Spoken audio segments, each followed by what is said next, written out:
Hey guys, TechGeekHD here again with another video, and today I'm going to be giving you guys my top 10 hidden features in iOS 7. Now some of these a lot of you people may have heard about, but a lot of people also may not have. Now especially if you guys were not on the previous versions of iOS 7, like the beta versions before the public release actually rolled out, some of these may actually be new to you guys and you may just not have heard about them. So anyway, without any further ado, let's get straight on into the video. Now, the first feature I'm going to be showing you guys is one called Dynamic Wallpapers. Now basically what Dynamic Wallpapers is that it allows you to use a moving wallpaper on your device. Now you can actually activate this by going into Settings, Wallpapers and Brightness, choose Wallpaper, and instead of hitting Stills, hit Dynamic. Now what I'm going to do is reduce the brightness here so you guys can kind of see this a little better, and actually press Dynamic. And as you guys can see, there are a bunch of different dynamic wallpapers built into iOS 7. Now I'm going to pick this one here, and as you guys can see, the wallpaper actually does start to move with these little bubbles and dots flowing around in the background. So what I'm going to do now is hit Set Both, and as you guys can see, if I go onto my lock screen, you can already see that the wallpaper has been switched to the dynamic wallpaper. If I slide to unlock, it also does appear on the home screen, and I think that does look very, very nice. Now for a lot of you who may not have heard of this, I think this is going to be a feature that a lot of you may like, and I really do hope that Apple adds more dynamic wallpapers in the near future. Alright guys, so the next feature I'm going to be talking to you guys about today is called Shared Links. Now this is a feature that I did mention in my video of my top 5 features of OS X Mavericks in the Safari tab.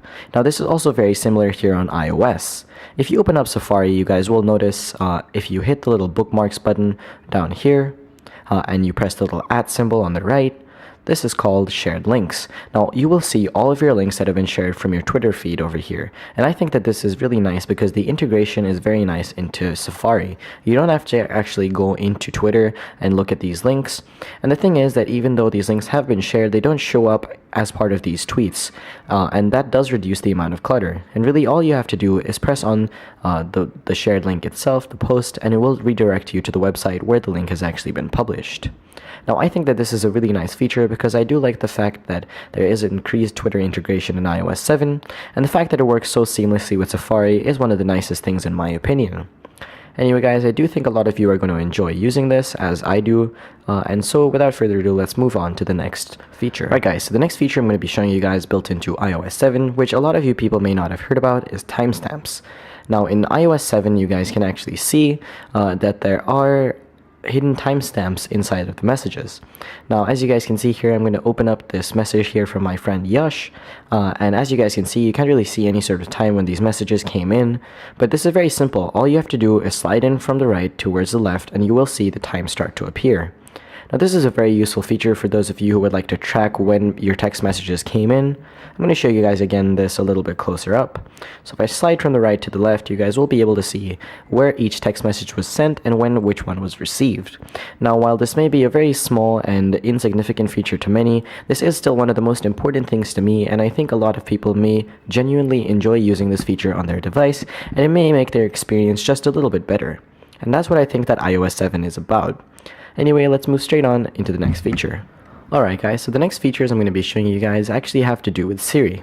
Now, one of the cool things about Siri is that you can now search for images straight out of Siri. Now this is really interesting because otherwise you would have to go through Safari, type in the name of the image or whatever you were searching for, and then actually have to look through those results and go to the image page.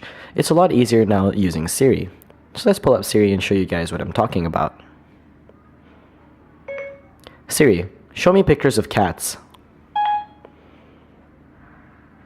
Okay, I found this on the web. And as you guys can see, the pictures are brought straight up. Now you can actually tap on one of these and it does take you straight to the image, and depending on your internet connection and speed, the image should pop out very quickly. Now this is not really going to be a popular internet video if there aren't pictures of cats, but as you guys can see, there are a ton of pictures available. My only gripe with this feature is the fact that it uses Bing instead of Google search. Now I know that there is a pretty big war going on between Google and Apple, but I do think it would have been nice to include Google search here because not many people like to use Bing, and Google generally is one of the main search engines that a lot of people, or the majority of people, probably use. Anyway guys, without any further ado, let's move on to the next feature. Alright guys, the next feature actually has to do with a social network in relation to Siri. Now another really cool feature that Siri does provide in iOS 7 is the ability to search Twitter and tweets straight from your Siri. So let me show you guys what I'm talking about. What is Neon Sandstorm saying? Checking Twitter. I found some tweets. This, of course, is my girlfriend's account, but as you guys can see, you can actually scroll straight to all these tweets. Now, of course, I'm not going to be showing you guys all of these, but if you guys would like, go ahead and follow her. Her Twitter account is called Neon Sandstorm. Anyway, without further ado, let's get straight on into the next feature. So the next feature I'm going to be talking about is the ability to change the gender of Siri's voice. Now, for example, if you guys don't really like Siri being a woman, you guys can actually change her voice to a male voice. So it's pretty easy to do. All you do is go to General, Siri, voice gender, and you can actually change it to male, for example. So let's try this out. Hi Siri. Hi there, Auditien. And it's just that easy. Alright guys, so the next feature I'm going to be talking to you guys about is actually a bubble level built straight into iOS 7. Now here I do have my folder where I have compass, and if you guys actually look at the compass where it's asking me to calibrate, so let's tilt the screen to calibrate my phone first of all, and there you go. But if you actually slide your compass over one, you guys can actually see there is a fluid level built straight into your phone.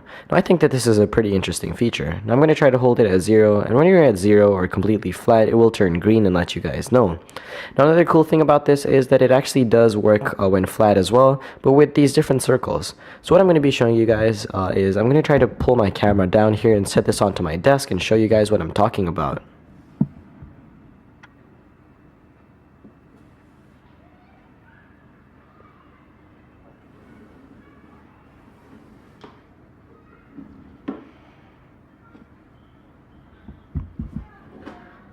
So as you guys can see, my table may probably just be a little bit off center, but it did try to get all the way flat.